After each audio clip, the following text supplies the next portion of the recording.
श्री स्वामी समर्थ. जयशंकर. अधिक मास चालू आहे आणि या अधिक मासातील सर्वात पवित्र तिथी म्हणजेच उद्या जी आहे ती कमला एकादशी, जिला पद्मिनी किंवा पद्मा एकादशीही म्हणतात. दर 3 वर्षांनी येणाऱ्या या पुरुषोत्तम मासात म्हणजेच या अधिक मासात भगवान विष्णूंची आवडती तिथी ती म्हणजे एकादशी. आणि हा अधिक मास ही विष्णूंचाच मास आहे, पुरुषोत्तम मास, आणि त्यात ही एकादशी म्हणजे अत्यंत दुग्ध शर्करा योग असं म्हटलं पाहिजे.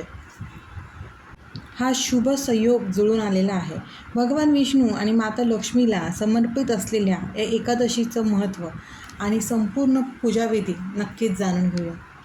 अधिक महिन्याचा स्वामी स्वतः भगवान विष्णू म्हणजे पुरुषोत्तम आहे आणि अशातच येणारी ही एकादशी विष्णू उपासनेची दुप्पट संधी आपल्याला देते. या तिथीला कोणती उपासना करायची? मुळातच या एकादशीचे नाव आहे कमला. कमला हे लक्ष्मीचंच एक नाव आहे. त्यामुळेच या दिवशी आपण जे काही व्रत आणि पूजा केल्याने आपल्या घरातील आर्थिक अडचणी, दारिद्र्य, पैशाची काही चणचण असेल ती कमी होण्यास नक्कीच मदत होते, ती नष्ट होते अशी ही मान्यता आहे.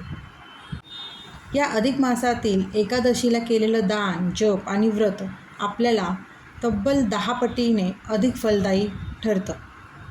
आपल्या जीवनात सतत अडथळे येत असतील, मानसिक अस्वस्थता असेल किंवा कधीकधी आपण अतिविचारही करतो, कारण आपलं सध्याचं आयुष्य तसंच धकाधकीचं झालेलं आहे. त्यामुळे आपण सतत एक प्रकारे विचारातच असतो. म्हणून ह्या एकादशीच्या दिवशी विष्णू लक्ष्मीची सेवा केल्याने आपल्या मनाला एक अद्भुत शांती लाभते, सकारात्मक ऊर्जा मिळते. आपल्याला घरच्या घरी साध्या पद्धतीने पूजा करायची आहे.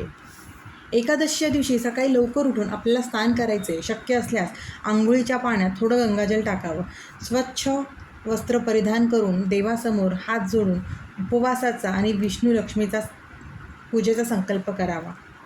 आपलं देवघर स्वच्छ करून एका पाटावर किंवा चौरंगावर पिवळे वस्त्र अंथरावे. त्यावर भगवान विष्णू आणि माता लक्ष्मीची मूर्ती किंवा प्रतिमा स्थापित करावी. देवांना हळद, कुंकू, अष्टगंध आणि अक्षता लावाव्यात. भगवान विष्णूंना पिवळी फुले, पिवळी फळे आणि माता लक्ष्मीला कमळाचं फूल किंवा गुलाबाचं फूल अर्पण करावं. सर्वात महत्त्वाचं म्हणजे विष्णूच्या पूजेत तुळशीचं पान आवर्जून ठेवावं. तुळशीशिवाय आपली एकादशीची पूजा अपूर्ण राहते. मुळातच विष्णूची कुठलीही सेवा करताना, कुठलाही नैवेद्य दाखवताना तुळशीला असाधारण महत्त्व आहे. तुळशीशिवाय भगवान विष्णूची कुठलीच सेवा पूर्ण होत नाही. देवासमोर गाईच्या तुपाचा दिवा, धूप प्रज्वलित करावं. देवांना दुधाची खीर किंवा पिवळ्या पेढ्यांचा नैवेद्य दाखवावा किंवा फळांचा नैवेद्य दाखवावा.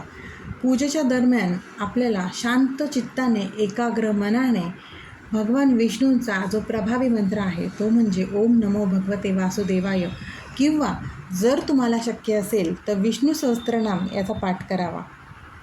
कमला एकादशीची व्रतकथा वाचावी किंवा ऐकावी आणि त्यानंतर आरती करून सर्वांना प्रसाद द्यावा. तसेच तुळशीच्या इथे तुपाचा दिवा लावावा. दिवा लावताना जेव्हा आपण तुळशीच्या इथे ठेवतो तेव्हा त्याखाली अखंड अक्षता हे आसन म्हणून आपल्याला ठेवायचं आहे. अशा पद्धतीने आपल्याला कमला एकादशीची ही साधी सोपी सेवा करायची आहे. जर नाही जमली तरीही भगवान विष्णूंचा व्यंकटेश स्तोत्र या दिवशी नक्कीच पठण करावं आणि भगवान विष्णूंचा जो प्रिय मंत्र आहे तो म्हणजे ओम नमो भगवते वासुदेवाय याचा अखंड जप ह्या एकादशीच्या दिवशी आवर्जून करावा. जर कुठलीही सेवा करायला शक्य नसेल तर व्यंकटेश स्तोत्र आणि ओम नमो भगवते वासुदेवाय या मंत्राचं पठण दिवसभर करा किंवा तुम्हाला जेव्हा वेळ असेल तेव्हा 108 वेळा म्हणजे 1 माळ तरी ह्या मंत्राचा जप ह्या कमला एकादशीच्या दिवशी करा. आपल्या घरातील सुखसमृद्धी टिकून राहण्यासाठी, आपलं मनोबल वाढण्यासाठी, आपली मानसिक स्थिती चांगली राहण्यासाठी, मुळातच आपल्या घरात सकारात्मक वातावरण तयार होण्यासाठी आपल्याला ह्या सेवा करायच्या आहेत. ह्या अधिक मासात आलेली प्रत्येक सेवा जशी जमेल तशी आवर्जून करावा, कारण आपण जी सेवा करू त्याचं फळ आपल्याला अधिक पटीने मिळतं. त्यामुळेच जमेल तशी सेवा करा. अट्टहास करू नका की मला हे सगळंच करायचं आहे. आपल्याला आपला वेळ माहिती असतो, आपली दिवसभराची कामं माहिती असतात, त्याला अनुसरून त्या सगळ्या गोष्टीचा विचार करूनच आपल्याला सेवा करायची आहे. नामस्मरणामध्ये खरंच खूप ताकद आहे. काही नाही जमलं तर नामस्मरण नक्कीच करा. माता लक्ष्मी आणि विष्णूंचं नामस्मरण जेवढं करता येईल तेवढं करा आणि साध्या साध्या सेवा आहेत त्या करा. श्री स्वामी समर्थ. अशक्य ही शक्य करतील स्वामी. अशक्य ही शक्य करतील स्वामी.